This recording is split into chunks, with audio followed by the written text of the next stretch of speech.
Hey everybody, it's Jason with Parallel Reality coming back with you here today with an article from The Federalist dated November 2nd, and it is entitled Canceling People Who Celebrate the Wanton Murder of Women and Children is Also Free Expression. I was kind of waiting for an article like this to pop up so I could be like, yes, I 100% agree with that. And also, I think it's kind of making the left kind of l- live by their own petard. You know, they've been doing this to people for years, mostly on false accusations of things or misinterpreting things people say. So now when we see them actually doing things, well, sorry guys, eye for an eye. It's how I feel at least. So the subheadline here says a moral imperative, and let's get into it. It says canceling people who disagree with you over ordinary political issues is bad for civil society. Ruining someone's life because he wore a MAGA cap or tweeted something stupid or supported the wrong initiative creates an oppressive environment for open discourse. Canceling people who sign petitions and hold up signs that openly celebrate or justify the targeted brutal murders of women and babies, on the other hand, is good for civil society. Stopping malevolent ideas from being normalized is good. Exercising your First Amendment right to free speech and free association to shun and call out people who spread odious ideas in public life is a moral imperative. Because people who walk around ripping down posters of kidnapped children and women aren't pondering the future of a two-state solution or the Gazan refugee situation. They are moral degenerates. In the same way you wouldn't hire the guy who stands in front of Disney World waving around a swastika flag, you shouldn't hire someone who marches with a sign that reads from the river to the sea. Both convey the same sentiment. The ethical line is bright and obvious. If you don't see it, something is broken in you. Sorry, whoa, hiccup just happened there. I'm not cutting that out. As yet, a bunch of Hamas apologists are calling out conservatives for their alleged hypocrisy on cancel culture when it comes to pro-Palestinian advocates. Yeah, no, that's not going to fly, guys. Try again. Says, though I'm not a fan of mobs, I've never been a big critic of cancel culture either. Looking back, I could only find one piece I've written on the topic, and it concerned itself with double standards. It's a slippery tongue. And there is facet to the debate that's often overlooked. Americans have no obligation to associate with those who attack their deep-seated values. To hire someone who signs a pro-Hamas petition can be an endorsement of that outlook. Your company is not an open social media platform which exists as a forum for debate. It has a reputation and customers. Not that I believe the state should be able to compel social media companies to host opinions either.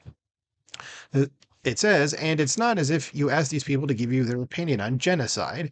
They did so by their own volition. The Harvard petitions blaming Jews for their own murders were signed and released for public consumption, and they were released before Israel had even counted the dead, much less invaded Gaza. If law students were celebrating 9/11 on 9/12, wouldn't New York firms have a responsibility to provide them with gainful employment? No, they would be rejected in the real world and compelled to get jobs in academia where such views are welcome.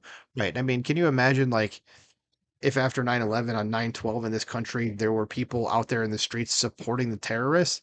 Those people would be like, they wouldn't be allowed to live. And I don't mean like having them be Minecrafted, if you catch my term. But I mean, I'm talking about like their lives would essentially be nothing. Like people wouldn't want to be near them except for themselves. Like it'd be, yeah, it'd be like they wouldn't be able to do anything.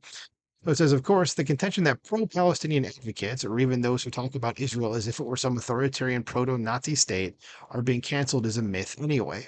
They fill the op-ed pages of major newspapers and cable news. They dominate campuses. They aren't canceled. They are rewarded. When someone like Pawn star Mia Khalifa was canceled, it is because she was quite literally rejoicing in the murder of innocent people in real time. Yeah, and she turns out she's besides the prawn that she does, she turns out to be a total piece of shit. Does Ibrahim Barmal, who one suspects is dumber than the average internet prostitute, is the editor of the Harvard Law Review, not some rando trying to wind people up on the internet. He is out there physically and verbally abusing a Jewish student during a pro-Hamas rally on campus like some kind of brown shirt. And you can go find this video footage out there somewhere. I'm sure it's on X/Twitter or even on YouTube, but it does exist. It says, does Harvard have a responsibility to have him on campus? Why should a firm with Jewish partners or any decent people hire him? And they shouldn't. This Harvard, by the way, has assembled a special task force to help students who sign pro-Hamas statements deal with the blowback. Apparently, some people are under the impression they're the only ones allowed to speak. So, again, I've said this on other videos, but so basically, Jews were slaughtered. People who were celebrating that are the most affected, apparently.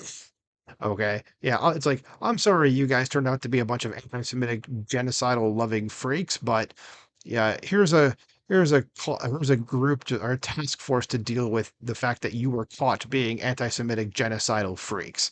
Okay, sorry, but you brought this on yourselves, you absolute assholes. Is the notion that anti-Israel pundits are concerned about double standards, by the way, is risible. You might recall that Harvard rescinded its offer to pro-Second Amendment Parkland kid Kyle Kashev, ostensibly over things he tweeted as a 16-year-old. No one cared. Today, Georgetown thinks it's fine to cancel Ilya Shapiro for a single inarticulate tweet, but it will not cancel a professor who complains online about Zio bitches. That's for Zionism.